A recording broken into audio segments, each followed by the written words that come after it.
우리는 어느 순간부터 괜찮다는 말을 너무 쉽게 하며 살아갑니다. 특별히 큰 문제는 없는 것 같고 당장 무너질 것 같지는 않아서 스스로에게도 괜찮다고 말하며 하루를 넘깁니다. 그런데 그렇게 지내다 보면 어느 날 마음이 쉽게 지치고 예전처럼 기도하기도 어려워졌다는 사실을 느끼게 됩니다. 분명 예배도 드리고 있고 말씀도 알고 있는데 영적인 힘은 점점 빠져나간 것처럼 느껴질 때가 있습니다.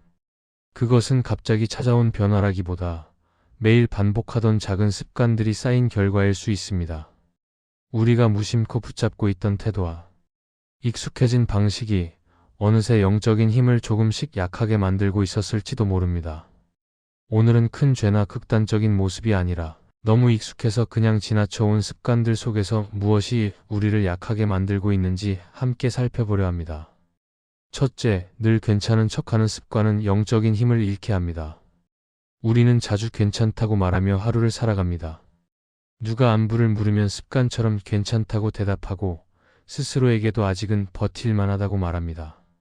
크게 아픈 곳도 없고 당장 무너질 것 같지도 않으니 이 정도면 괜찮다고 여기며 넘어갑니다. 그런데 그렇게 괜찮은 척하는 시간이 길어질수록 마음 한쪽에서는 설명하기 어려운 피로가 조금씩 쌓이기 시작합니다. 몸이 아니라 마음이 먼저 지치고 기도하려고 하면 말문이 막히는 순간이 찾아옵니다. 그때 우리는 바빠서 그렇다고 요즘 컨디션이 좀 그렇다고 넘기지만 사실은 마음이 솔직해질 기회를 계속 미루고 있었는지도 모릅니다. 늘 괜찮은 척하는 습관은 처음에는 자신을 지키는 것처럼 보입니다. 약해 보이고 싶지 않고 흔들리는 모습을 보이고 싶지 않아서 스스로를 단단하게 포장합니다. 그런데 그 포장이 오래되면 하나님 앞에서도 솔직해지는 것이 점점 어려워집니다. 기도 시간에 힘들다고 말해야 할 순간에도 이미 괜찮다는 말에 익숙해져 있어서 진짜 마음을 꺼내지 못합니다. 그래서 기도는 점점 짧아지고 하나님께 드리는 말도 점점 형식처럼 느껴지기 시작합니다. 영적인 힘은 솔직함 위에서 자라는데 괜찮은 척하는 습관은 그 솔직함의 길을 막아버립니다. 괜찮은 척은 감정을 무시하는 방식으로 나타나기도 합니다. 속상한 일이 있어도 별일 아니라고 넘기고 마음이 아파도 시간이 지나면 괜찮아질 거라고 스스로를 달래며 지나갑니다. 물론 모든 감정을 다 꺼내야 하는 것은 아니지만 문제는 그 감정을 하나님께 가져가지 않는 데 있습니다.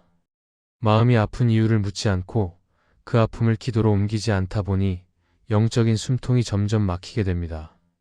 그래서 어느 순간부터 예배를 드려도 마음이 잘 움직이지 않고 말씀을 들어도 깊이 닿지 않는 상태가 됩니다. 늘 괜찮은 척하는 사람은 도움을 요청하는 것도 어려워집니다. 이미 스스로에게 괜찮다고 말해왔기 때문에 누군가에게 힘들다고 말하는 것이 더 어색해집니다. 그러다 보니 혼자 버티는 시간이 길어지고 혼자 감당하려는 마음이 굳어집니다. 그러나 영적인 힘은 혼자 버티는 데서 생기지 않습니다. 하나님 앞에서 있는 그대로 서고 때로는 약함을 인정할 때 다시 회복됩니다. 영적인 눈이 열릴수록 괜찮은 척하는 모습이 믿음이 아니라는 사실을 조금씩 깨닫게 됩니다. 괜찮은 척하는 습관은 신앙을 조용히 메마르게 합니다. 겉으로는 문제 없어 보이지만 속에서는 하나님을 향한 갈망이 점점 줄어듭니다. 하나님께 매달리지 않아도 일상은 굴러가고 기도하지 않아도 하루는 지나가기 때문에 어느새 하나님 없이도 괜찮은 삶에 익숙해지기 쉽습니다. 그러나 그 익숙함이 바로 영적인 힘을 잃어가는 자리일 수 있습니다. 힘을 잃는다는 것은 무너지는 것이 아니라 하나님을 찾지 않게 되는 상태이기 때문입니다. 그래서 영적인 힘을 회복하려면 먼저 괜찮은 척하는 습관을 내려놓아야 합니다. 하나님 앞에서만큼은 괜찮지 않다고 말할 수 있어야 하고 마음이 지쳤다고 솔직하게 고백할 수 있어야 합니다. 그 고백이 약함이 아니라 다시 힘을 얻는 시작이 됩니다. 영적인 힘은 강한 척할 때 생기지 않고 솔직해질 때 다시 채워집니다. 늘 괜찮은 척하던 자리를 내려놓고 하나님 앞에서 있는 그대로 서는 순간부터 잃어버렸던 영적인 힘은 조금씩 다시 살아나기 시작할 것입니다. 둘째, 말씀보다 경험을 더 신뢰하는 습관은 영적인 힘을 잃게 합니다. 우리는 살아오면서 많은 경험을 쌓습니다. 어떤 선택이 잘 되었는지, 어떤 방식이 편했는지, 무엇을 하면 손해를 줄일 수 있었는지 몸으로 배웁니다. 그래서 비슷한 상황이 오면 자연스럽게 과거의 경험을 먼저 떠올리게 됩니다. 예전에 이렇게 했더니 괜찮았다는 기억이 기준이 되고 그 기억이 다음 선택을 이끌어갑니다. 경험은 분명 소중하지만 문제는 어느 순간부터 말씀이 아니라 경험이 기준이 될 때입니다. 말씀을 통해 묻기보다 내 경험이 말해주는 답을 더 신뢰하게 될 때 영적인 힘은 조금씩 약해집니다. 경험을 신뢰하는 습관은 처음에는 현실적이고 지혜로워 보입니다. 실패를 줄이고 위험을 피하고 익숙한 길을 가게 해주기 때문입니다. 그런데 그 익숙함이 쌓일수록 우리는 하나님께 묻는 시간을 점점 줄이게 됩니다. 기도는 형식이 되고 말씀은 확인용이 됩니다. 이미 마음속에는 답이 정해져 있고 말씀은 그 답을 뒷받침해주는 도구처럼 사용되기 쉽습니다. 그렇게 되면 말씀은 삶을 이끄는 힘이 아니라 경험을 정당화하는 재료가 되어버립니다. 말씀보다 경험을 더 신뢰하게 되면 하나님께서 새롭게 하시는 일에 마음이 다치기 쉽습니다. 이전에 해봤던 방식, 익숙한 흐름, 안정적인 선택만을 선호하게 되기 때문입니다. 그래서 하나님께서 전혀 다른 길로 부르셔도 그 길이 위험해 보이면 쉽게 귀를 닫아버립니다. 경험은 늘 과거를 기준으로 말하지만 하나님은 현재와 미래를 함께 보십니다. 그런데 경험의 목소리가 커질수록 하나님의 부르심은 비현실적인 이야기처럼 들리기 시작합니다. 그 순간부터 신앙은 살아있는 관계가 아니라 관리해야 할 시스템처럼 느껴지게 됩니다. 또한 경험을 신뢰하는 습관은 스스로를 의지하게 만듭니다. 내가 해봤으니 안다. 이 정도면 감당할 수 있다는 마음이 자리 잡습니다.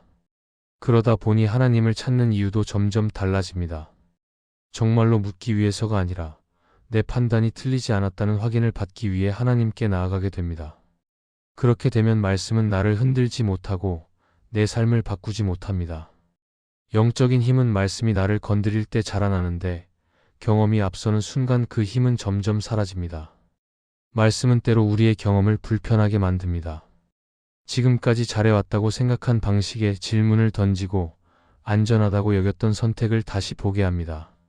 그래서 말씀 앞에 서면 마음이 잠시 불안해질 수 있습니다. 그러나 그 불편함은 우리를 무너뜨리기 위한 것이 아니라 더 깊이 살리기 위한 과정입니다. 반대로 경험은 불편함을 줄여주지만 동시에 성장을 멈추게 만들기도 합니다. 익숙함 안에 머무는 동안 하나님을 전적으로 의지하는 힘은 점점 약해집니다. 영적인 눈이 열린 사람은 이 차이를 알아차립니다. 경험이 말하는 소리와 말씀이 부르시는 방향이 다를 때 어느 쪽을 따르고 있는지 스스로에게 묻습니다. 경험은 나를 안전하게 만들지만 말씀은 나를 하나님께 더 가까이 가게 합니다. 그래서 영적인 힘을 지키려면 경험을 버리라는 것이 아니라 경험을 말씀 아래에 두어야 합니다. 경험은 참고가 될 수는 있어도 기준이 되어서는 안 됩니다. 말씀을 다시 기준으로 세우는 순간 영적인 힘은 서서히 회복되기 시작합니다. 말씀 앞에서 내 경험이 틀릴 수도 있음을 인정하고 다시 하나님께 묻는 자리로 돌아갈 때 신앙은 다시 숨을 쉽니다. 익숙함을 내려놓고 말씀에 귀를 기울이는 그 선택이 당장은 불안해 보여도 결국 우리를 가장 안전한 자리로 이끌어 줄 것입니다. 말씀보다 경험을 더 신뢰하던 습관을 내려놓을 때 잃어버렸던 영적인 힘은 다시 살아나기 시작합니다. 셋째, 질문을 멈추는 습관은 영적인 힘을 잃게 합니다. 우리는 신앙생활을 오래 하다 보면 어느 순간 질문을 덜 하게 됩니다. 예전에는 작은 일에도 왜 그런지 묻고 이게 맞는지 고민했는데 시간이 지나면서 그냥 그런가 보다 하고 넘어가는 일이 많아집니다. 이미 많이 들었고 어느 정도 안다고 느끼기 때문입니다.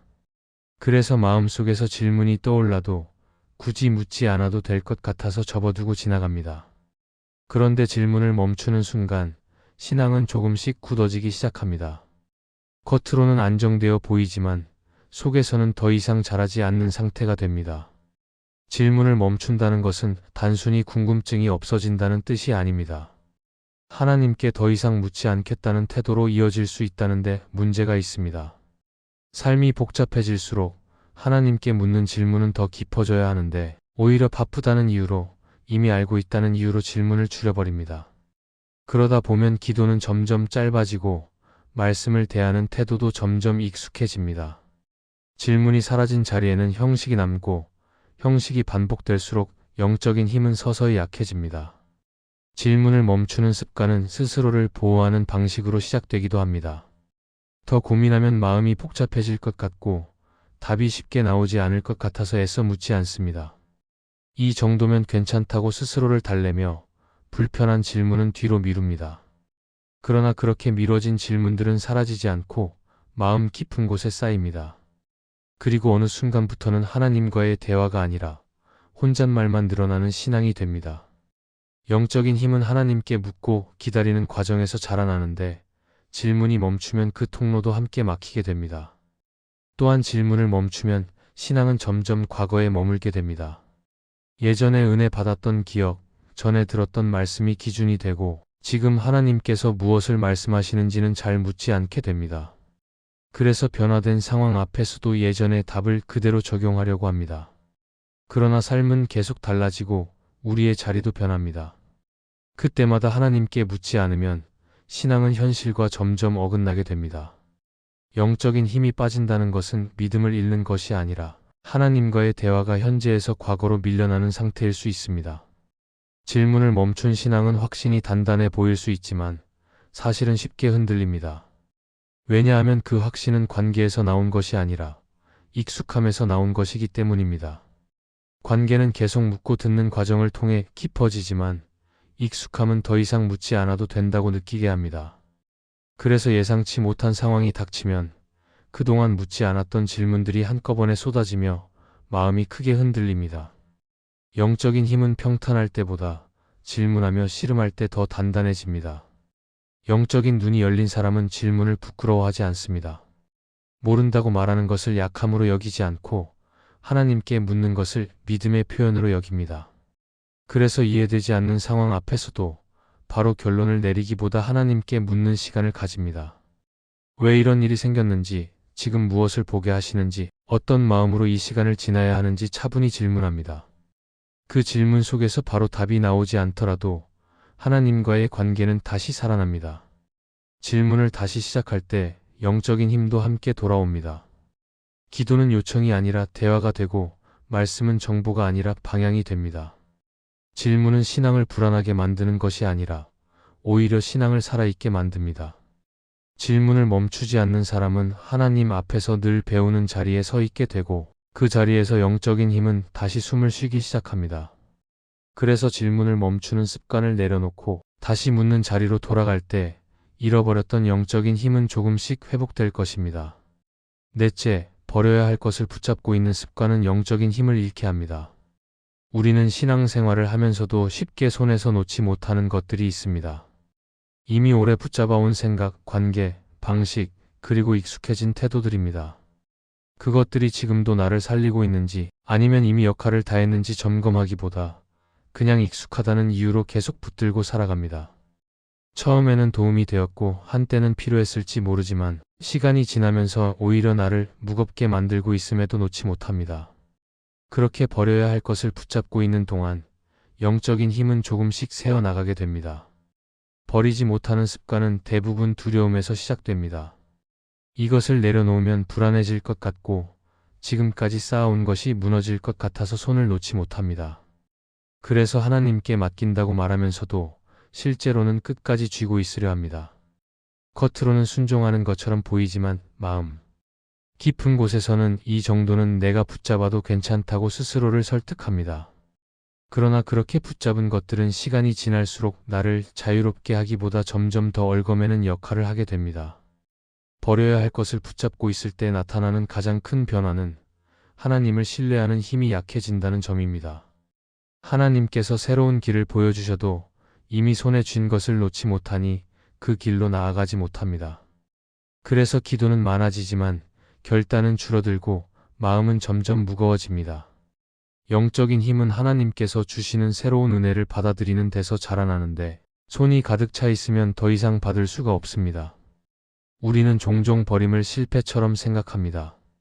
내려놓는 것을 후퇴라고 여기고 붙잡고 있는 것을 책임감이라고 착각합니다. 그러나 하나님 앞에서의 버림은 포기가 아니라 신뢰의 표현입니다. 지금까지 나를 지켜온 것처럼 보였던 것을 내려놓고도 하나님께서 나를 붙들고 계신다는 사실을 믿는 것이기 때문입니다. 영적인 눈이 열린 사람은 무엇을 더 붙잡을지를 고민하기보다 무엇을 내려놓아야 하는지를 먼저 살핍니다. 팀 켈러는 그의 책 만들어진 신에서 이렇게 말합니다. 하나님을 신뢰한다는 것은 더 많은 것을 얻으려는 태도가 아니라 하나님보다 더 의지하던 것을 내려놓는 것입니다. 이 말처럼 영적인 힘은 무언가를 더 쌓을 때 생기지 않고 하나님보다 앞세웠던 것을 내려놓을 때 회복됩니다.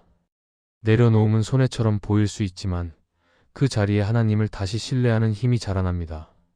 버려야 할 것을 붙잡고 있는 습관은 신앙을 정체시키지만 내려놓는 순간부터 신앙은 다시 흐르기 시작합니다. 내려놓을 때 모든 문제가 바로 해결되지는 않지만 마음의 방향은 분명히 달라집니다. 더 이상 내가 통제하려 애쓰지 않고 하나님께 맡기며 걷게 됩니다. 영적인 힘은 바로 그 자리에서 다시 살아납니다. 그래서 오늘 우리는 스스로에게 물어야 합니다. 지금도 붙잡고 있는 이것이 정말 하나님께서 원하시는 것인지 아니면 놓아야 할 때가 지났음에도 두려움 때문에 붙들고 있는 것은 아닌지 돌아봐야 합니다. 버려야 할 것을 내려놓는 순간 우리는 잃는 것이 아니라 오히려 하나님께서 주시는 새로운 힘을 다시 얻게 될 것입니다. 이 말씀이 마음의 은혜가 되셨다면 좋아요와 구독으로 함께 해주세요. 그리고 댓글에 아멘이라고 남겨주시면 하나님의 은혜가 더 많은 사람들에게 전해질 것입니다. 여러분의 삶 위에 하나님의 은혜가 언제나 함께 하시기를 바랍니다.